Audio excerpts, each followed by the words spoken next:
Hi everyone, this is Randall with Carter Hill Honeybees in Northwest Alabama. Today's Sunday, February 20th, I believe, 2022. And we're looking at in the center of the shot there, a red maple tree.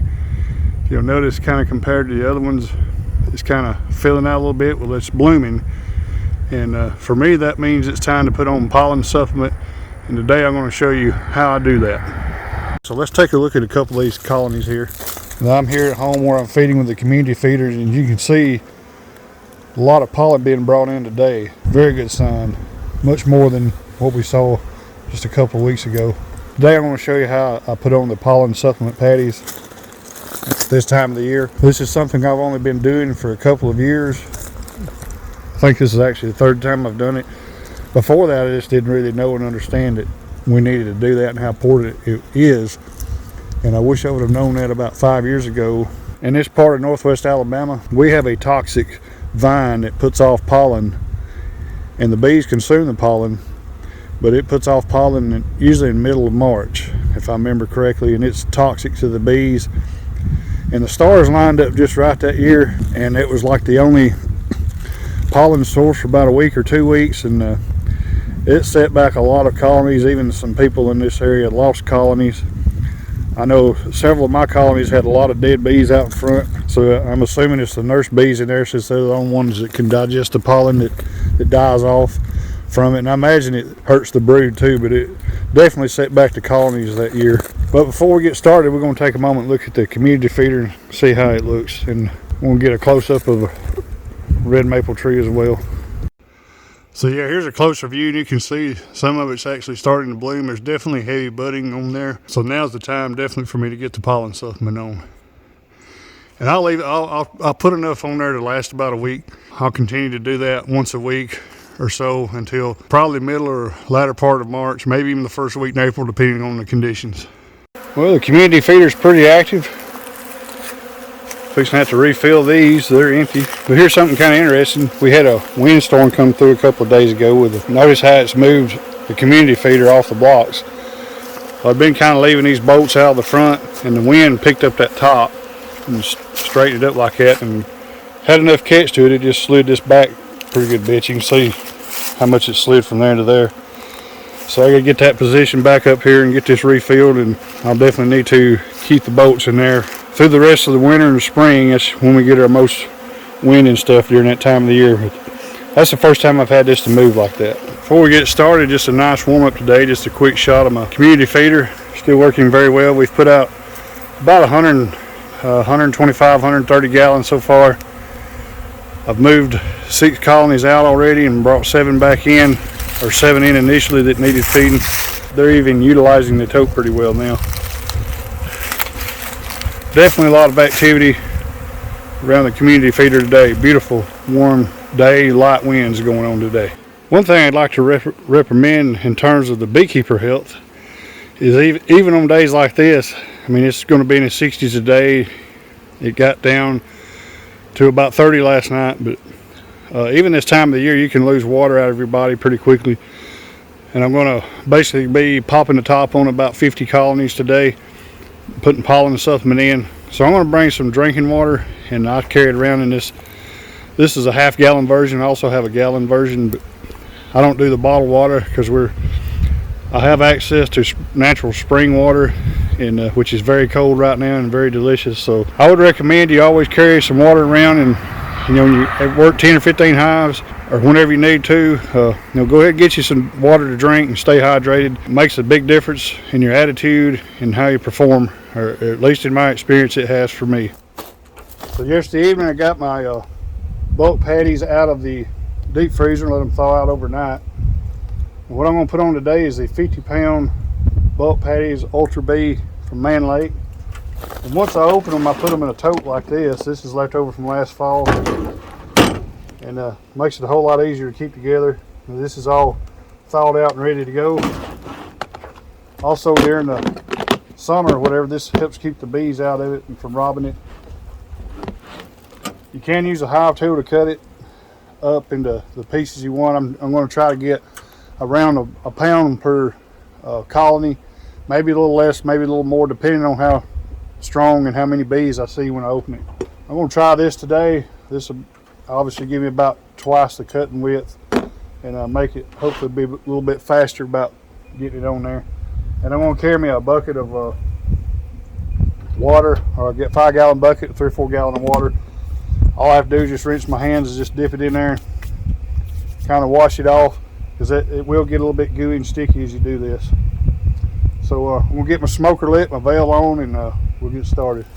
All right, we're gonna pre-cut some of this, and where I can just simply raise the hive and put it on. Right there's one. Yeah, this is pretty nice and gooey now.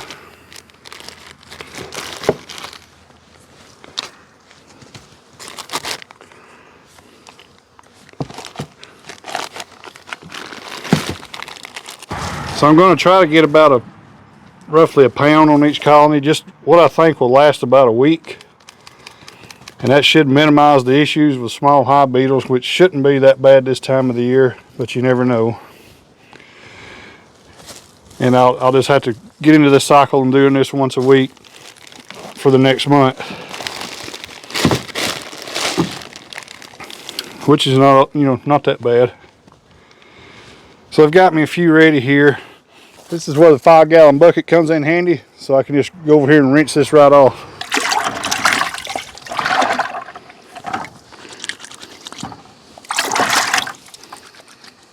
So I've got the stickiness off, so pretty good shape. Now I'm gonna get set up over here and get started.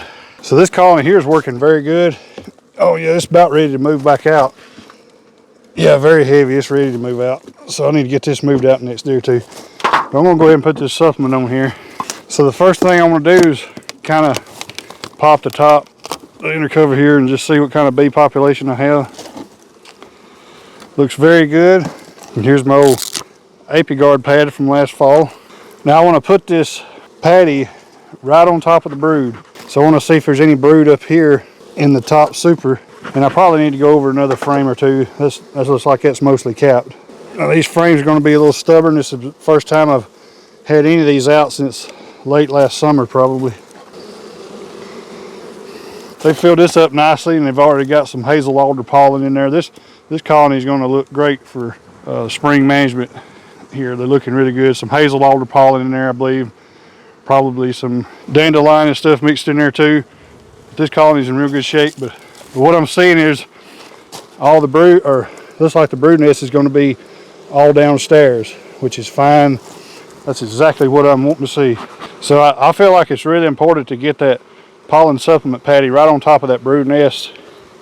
If you get it up here, the nurse bees are going to have to walk a long ways to get it, and they're more likely to ignore it, and it's more likely to get hard and useless for them if you put it way up here on the top. So I'm going to break this medium loose, and I'm going to put the pollen supplement patty there. Now you don't have to take it off like I did. I'm just doing that more or less for show. A lot of bees in here. So I'm going to pick me out a frame and pull it up and see what kind of brood we have here. Yeah, these frames are still glued together very good. A lot of syrup and some little bit of pollen there, no brood. So I may have misjudged which side the nest, which side of the colony the brood is on. It may be actually on this other side. They'll usually start out on the south side, but sometimes they'll start out on the north side. You never know.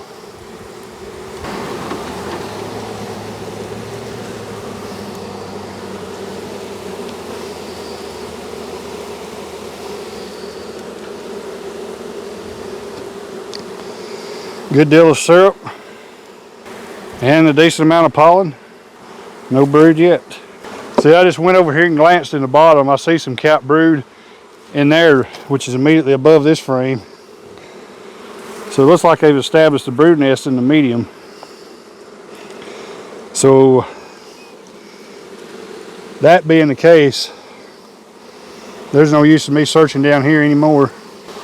So this colony probably has a lot of Carniolan genetic traits. I only seen a couple of frames in here that's capped, So the brood nest must be somewhat small. Plus, I just got them in here, got them to feeding pretty good, so they just probably hadn't took off good yet. So if I would have caught that earlier, it would have been just fine to put the supplement on the top of the super, being that the brood nest is up there.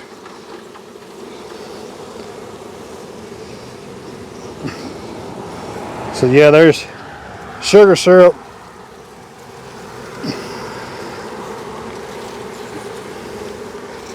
There's sugar syrup in here. No brood down here yet.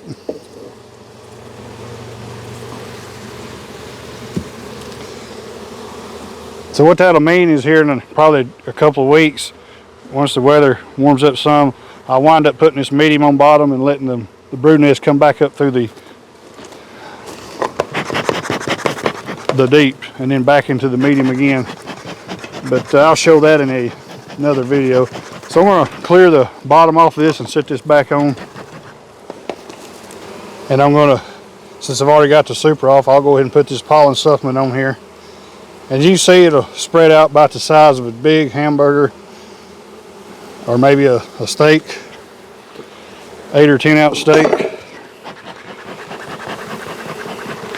And I put it purposely to this side. That's where the brood nest is. So I want to make it the least effort possible for the nurse bees to get access to it. They already have enough stress for this time of the year trying to achieve the spring turnover. I don't want to make it any harder for them.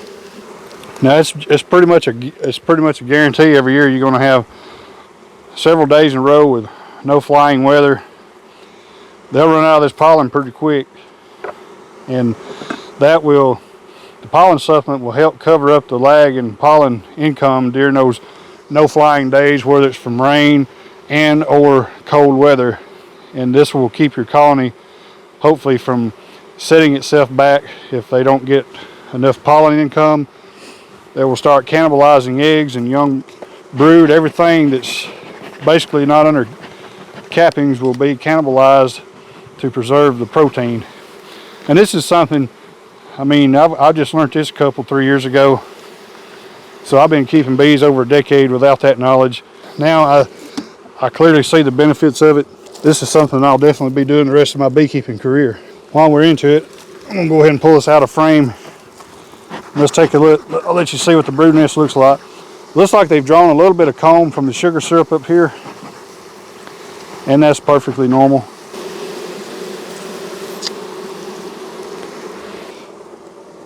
So yeah, there we go. That's one of the frames.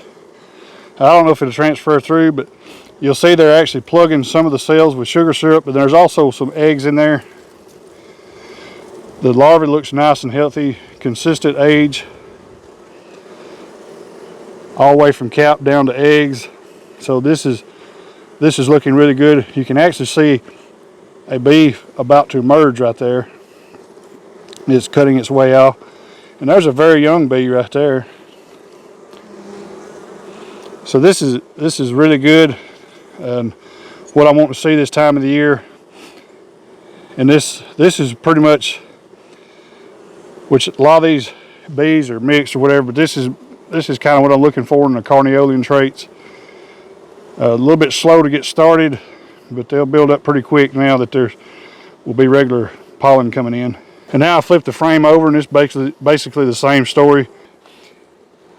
I can see perfectly well down in that larva. I don't know if this will transfer on the camera or not, but they're swimming in pools of jelly, the young larva is, which means these larvae right here will be very healthy. They'll have adequate nutrition, and that's very good. And the pollen supplement I put on there will help that continue through the spring buildup. So I'm hoping I hit the right angle here where you can see down to the bottom and see that. I may not, but there's not very many stores of pollen in this frame, so they're generally living hand to mouth right now. They're trying to get this spring turnover started and get built up towards a reproductive swarm date, which here is probably going to be about the 1st of April. And right there you can see another bee almost has all its cappings off, and it will be walking out here shortly. Survival rate of the brood is very high, which is a good sign that there's low disease pressure, and that too is very good. So I'm gonna get this brood back in there before it gets kind of chilled or anything. Now, this early stage in the season, it's really important you put your frames back where they go, because we still have a lot of cold nights and stuff. I normally don't do that right there. I just did it out of curiosity to show off. I just kind of see where the brood is, put the supplement in there, and go. And it's probably 60 something degrees right now, so it don't hurt to get the frames out for a few seconds, but you ain't careful, you can dry that brood out pretty quick. And something I forgot to show, especially if you have to put the supplement on the top of your super, and I started doing this a couple years ago, but I run the deep side of my inner cover down year round. And the reason I do that is it does allow for the pollen supplement to have plenty of room, and the other thing is the bees can police above the frames, where if you have the flat side down, they can't. And I found this along with keeping the mites under control really keeps the small hive beetle numbers down in my colonies. And incidentally, there goes one of the little boogers right there. I'm going to give him a good mashing. So that's worked really good too. In the past, I would see where the bees have propolized the small hive beetles on the tops of these frames when you run the flat side down like this, where there's no shim. And when you pry the cover up, the hive beetles will go running like crazy, and sometimes you'll see 15, 20 of them up there. But by running this side down, the deep side down, the bees can get up there and harass those small hive beetles and kind of keep the numbers down in there themselves. So that's one colony complete. Like I said, I got to do this about 40 something more times. All right, I've done about 20 colonies so far, so I'm going to give you an update. Pretty much all of them is established in a brood nest in the medium, or unless they're in a single deep like that where they don't have a choice. Number 18 there has a nice brood nest, by the way. I just got out of it. But to what I have found, the simple answer is just simply to stack the medium up there. And I can kind of look in from the bottom and see. And I'm not taking out any frames anymore. I'm just clearing out a place. You can see where the bees are gathered. That's where your brood nest is going to be. It's either going to be right there or right in this area here where the bees are gathered. And I'm just putting my supplement there and then putting it back. And that seems to be the flow that I got to go with right now. So that's another product of me not doing a good job of feeding last fall. Usually triggers the bees to establish a brood nest up in the top of the medium, as that's where they're pretty much running out of their stores. But I think they're going to be doing pretty good. A lot of them's put on a good bit of weight. Anyway, that's where I'm putting the pollen supplement right now, and I think that's going to work fine. Now right here's the colony I showed a few days ago in the video. My bees turned a sugar brick to comb, and they're just going crazy in here. But I just wanted to show you the brood in here. I see at least 3 frames of beautiful brood like this is capped. So this colony here is really, you can see down in there, you can see the top of that frame there is just almost, this plastic one here is just almost entirely, I'd say 70% of it's capped brood. And this one here beside it's not quite as much, but I mean, it's just full of brood. This colony is really fixing to explode. I'm going to go ahead and reverse, put that medium on the bottom. I figure the deep is probably empty, and that's going to give them room to move up in there. But this colony here may have achieved its spring turnover. If not, it's about to. So I need to get ahead of the game. And I did see some drone brood up in here. This is the only colony I've seen out of 20 something so far that has any drone brood in it. This colony was on the verge of starvation. It was really light. It's more than doubled its weight in the last 3 weeks. And they're taking advantage of the resources. So I'm going to put the medium on the bottom, and then I'll put the pollen supplement right on top of it. Then I'll sit the deep on top. And in about 3 weeks from now, this colony ought to really be booming in population. So each one of them frames, when the bees emerge, will be about 2.5 or 3 medium frames worth of bee coverage. So you can see with 3 or 4 frames of brood in there already how quickly the population is going to explode in the next few weeks. And like with the other frame I showed a little bit ago, Now this area right here's done got eggs in it, but high survivability rate so far with the brood. Few open cells there. That's probably maybe some mite, so there may be some mite issues there, but they're going to get a spring treatment here in a few weeks, so I'm going to try to get ahead of those. But I wanted to take a moment and show that right there, but I'm going to go ahead and get this reversed.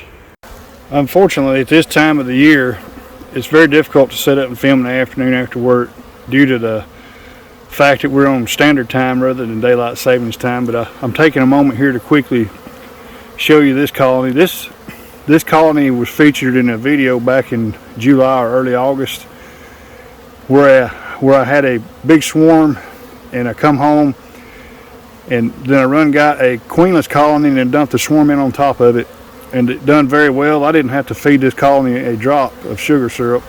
I moved it out before I started feeding. It was real heavy. So apparently it may have had a young virgin queen with the swarm, but I don't know that for a fact. But it's doing very well. Today is February the 22nd. You'll notice the pollen it's about 4:30 in the afternoon. About 74 degrees. It's muggy. We have the threat of severe weather in the next few hours, but just look at the traffic coming in at the entrance right there. Absolutely amazing. And in an upcoming video, I probably will be talking about what I look for when I'm checkerboarding colonies. And if you're starting out, you don't have enough combs, you're going to have to pick the colonies you want to checkerboard to be successful, to keep them from swarming.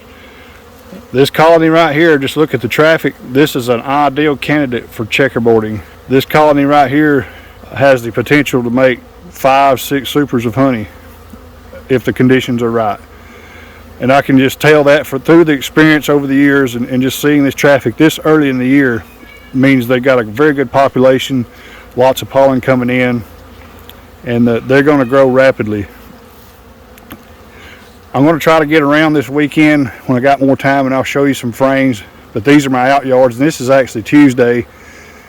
I didn't get to finish up yesterday due to lightning and stuff in the afternoon, and it was just raining tremendously, so I was kind of concerned, if they had enough nutrition in there not to set them back. But I've pulled a frame on every colony out here. I only got this one and one more left. These are colonies I did not have to feed, I didn't have to bring in, and there is absolutely no sign of nutrition set back. They all have significant stores of pollen, so I'm very excited about that. And they may be getting some nectar in. If you'll notice, the bees there at the entrance are fanning. So that's a sign they could be getting some nectar in a little bit and trying to dehydrate. Red maple has come into full bloom in the last couple of days. It's really, even since Sunday, since I started this video, it's quite dramatic. But I just want to take a minute and show you this right here. But this is what you look for. If you've got like 20 colonies and you only have enough supers to checkerboard 2 or 3, one like this is what you're looking for. You want to pick the ones that have the most potential. And this one obviously does. This is an ideal candidate for honey production, or if you're looking for bee production, this is an ideal candidate. The checkerboarding technique, in my opinion, will work for bee and honey production. Just choose which one you want to do, or both. Right there's where I emptied out my smoke. That means the job is complete for the day. I started Sunday putting on pollen supplement, but I didn't get done before dark. I got all the colonies on that line done, and then today, nice and warm today, about 74, pretty humid, so I got to put the supplement on these 9 nukes, and they're doing nicely. The 4-frame double stacker there is still lagging a little bit behind, and I think it's that one there, but I think they're all going to be successful. Some of them's almost ready for a second story. The second story is empty in all those. When they get ready, I'm just going to put 5 frames in them and let them build up into them, and then all I have to do is put them in a 10-frame box. They'll build up quicker that way, and hopefully I can catch them up some since they're lagging behind. Wound up putting on about 50 pound pollen supplement. This worked great. I basically got this, what I was going to put on there, wadded up on there, and I used both tools to put it in the hive and spread it around a little bit, and it was pretty gooey. And I had forgot, it had been several months or maybe a year, but I had forgotten about using these gloves last year. And a good friend of mine put me onto these about 2 years ago. So I turned around and ordered me a case of them. There's supposed to be 100 in here, but they're measured by weight. And right there's your number if you want to get you some. I highly recommend these. That your hands will sweat a lot in them, but it's the nearest thing to being gloveless as far as the dexterity and the feel of your frames and stuff. They're hard to sting through. I've been wearing these about 1.5 years. I've probably got less than 10 stings through them in all that time. I didn't even use a box of them last year, me running 50 or 60 colonies at that time. So like these right here, I've got them turned inside out where they'll dry, and I'll be able to use them again. Sometimes I'll be able to wear them a couple of times, even though it says it's only one single use only. A lot of times I can work colonies a couple of times, and sometimes I'll put one on and second box I touch it rips. So overall they're a pretty good product. So what I did with these between yards is I didn't even take them off, and I just washed my hands in the bucket there, and that pollen supplement just comes right off nicely, and it takes about 10 or 15 seconds of scrubbing, and then I can just get in the truck and drive to the next yard. Works very well, and your hands are clean when you're done. That's the very nice part. I was concerned somewhat with me not finishing up Sunday, the condition of my bees in the out yards. Well, I'm very excited after going through them this afternoon. Today's Tuesday, so it's 2 days from when I started, and like I said a little bit earlier, it was raining very hard yesterday afternoon and a lot of lightning, and I can tolerate the rain but not the lightning, so I just elected to wait. And today my worries were put at ease as I saw absolutely no sign of brood stress, plenty of worker jelly in the brood, plenty of pollen in the stores. So all my colonies in the out yards are doing very good. I'm very excited with what I have out there. The colonies that didn't require any feeding. I did come across one I'm going to have to bring in here in the next day or two. It's getting a little light, so I'm going to have to bring it in here and work on its feeding. And I've got several that's ready to go back out here in the next day or two.